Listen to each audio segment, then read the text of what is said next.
So hopefully you guys already know who Anand Giridharadas is. He's actually a writer who is now focused on wealth inequality and basically the extreme wealth inequality that we've had. He does a good job of explaining it, and he actually goes on different outlets. Like I've seen him on The Daily Show and a lot of different outlets basically talking about this issue, which is really cool. But really quickly, before we get into the video, I do want to let you guys know that I'm over on Patreon. So over there, if you go check out the Patreon page, you can obviously support the show, but in addition to that, you do get access to a bunch of Patreon-only content as well as early access to certain videos. So make sure to go check that out. It's patreon.com/theprogressivevoice. You definitely don't want to miss out on that. So make sure to go check it out. Link is in the description box down below. Now, as you guys know, MSNBC hosts have been having a meltdown as Bernie Sanders has basically emerged victorious in the Nevada caucus, not by a small margin, but by a complete beatdown by 27 points as of right now, or 26 points as of right now. Numbers could change a little bit, tweak a little bit, but Anand goes on MSNBC Joy Ann Reid show, and so the first clip you're going to see is actually Anand basically going on there and basically schooling MSNBC, and we kind of saw this with the clip of Alexandra Rojas on CNN yesterday, but it's similar. He's going to basically break down to them how they're out of touch, they're sellouts, and that they're basically propagandists. And then the clip you're going to watch is Joy Ann Reid's brain finally turns on and it starts to make some sense. Check this out. But I really would argue that it is historic because we are starting to see that we may be paddling through a bend in the river of history here. Something is happening in America right now that actually does not fit our mental models. It certainly doesn't fit the mental models of a lot of people on TV. It doesn't fit the mental models of a lot of people in the parties. It doesn't fit our cultural mental models. You have someone talking about, in a way we have not heard, genuine, deeper democracy, popular movements, human equality in a meaningful way, and a politics of love in the tradition of Dr. King, and winning elections in America, the United States of America. And I just have to say, I've been encouraged watching you on air talk about your own rethinking of things, which I think we all have to do to be in this work. You know, I think this is a wake-up moment for the American power establishment.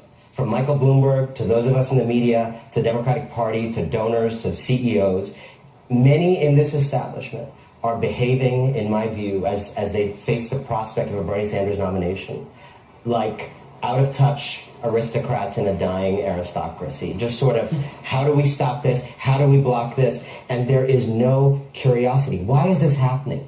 What is going on in the lives of my fellow citizens in this country? They may be voting for something that I find it so hard to understand. What is happening? What is happening? This is a moment for curiosity in America. And I think about this network, which I love, which you love, and I think we have to look within also. Why is a lobbyist for Uber and Mark Zuckerberg on the air many nights explaining a political revolution to us? Why is Chris Matthews on this air talking about the victory of Bernie Sanders, who had kin murdered in the Holocaust, and analogizing it to the Nazi conquest of France? The people who are stuck in an old way of thinking, in 20th century frameworks, in gulag thinking, are missing what is going on. It is time for all of us to step up, rethink, and understand the dawn of what may be, frankly, a new era in American life.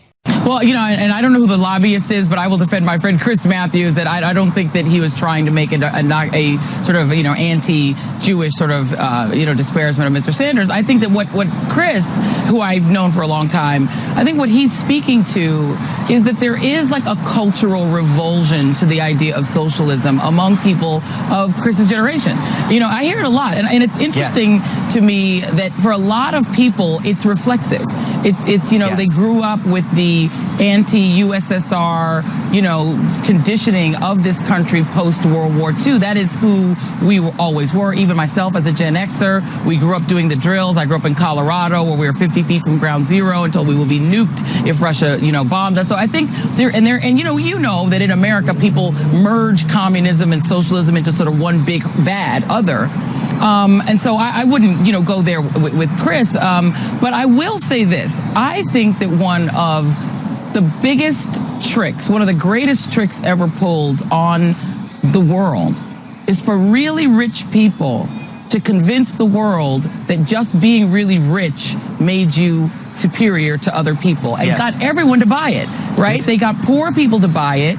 You know, Donald Trump is only known because people thought he was rich. They weren't even sure he was rich. He didn't even confirm he was rich.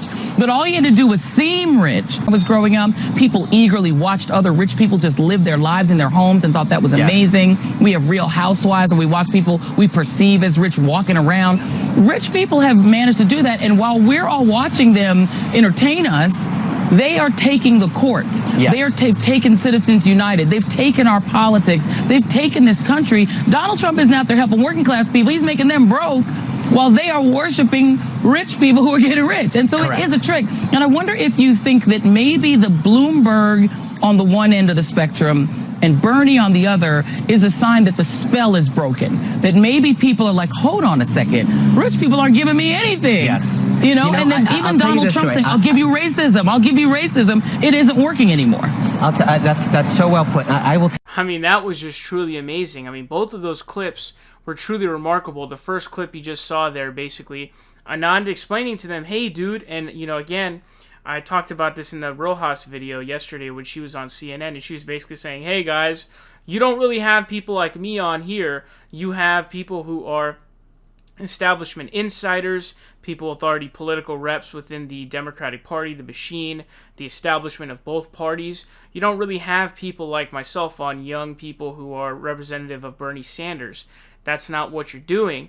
And so Anand is basically on there saying, hey, why the fuck are you having on people who are literal paid propagandists for these, you know, multinational companies on to give their analysis on the revolution that's going on right now with Bernie Sanders?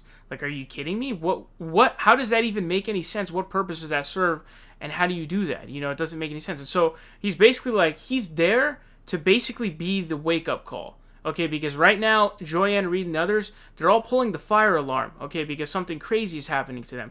They thought this could never happen because they're in a bubble. And as I said yesterday, dude, people who are part of the problem, most of the time, bar some exceptions, don't know that they're part of the problem because they are part of the bubble. They're part of the problem themselves. And so MSNBC's Joy Ann Reid, everyone at MSNBC is the problem, all right? But they don't realize it because they're all insulated, all right? It's an echo chamber, and they're only surrounded by people who are corporate insiders, establishment hacks, establishment shills, establishment plants.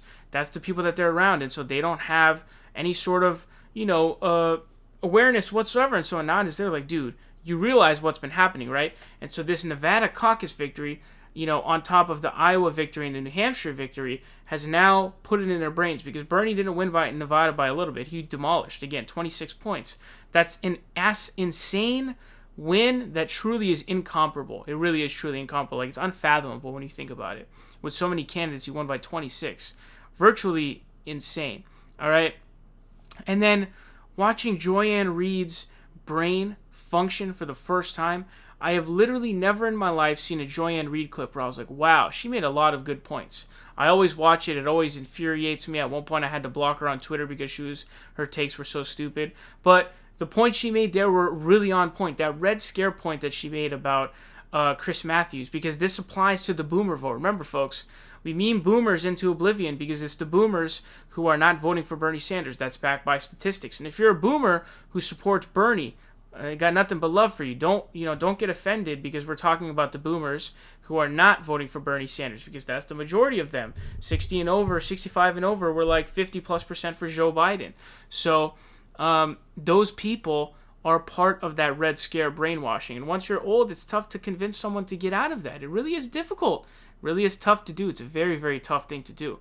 And then you hear her talking about the whole rich thing. And so her brain has turned on. You know, there's been some sort of epiphany moment, I think, in Joy Ann Reid's brain, where she's either it's an epiphany or she already knew this stuff, and for whatever reason she was blocking it out or was not saying it. I don't know which one it is. It could be either one. It could be a legitimate epiphany, or she already knew this. It sounds like something she already knew, but she's basically saying, like, dude, people, you know, regular middle class, working class, poor people are basically looking at rich people and saying, no, this is getting out of hand.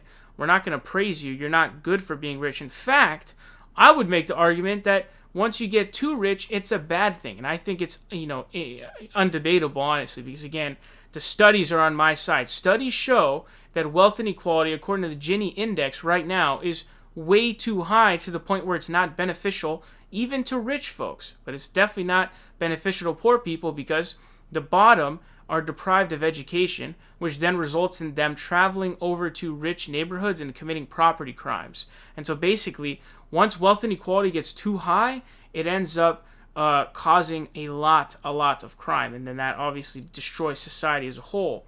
So that's why I would argue billionaires are actually a scourge to society, and they need to be basically, their wealth needs to be taxed into oblivion, essentially. I think $1 billion of net worth is a reasonable cap. There's 1,000 millions in a billion, all right?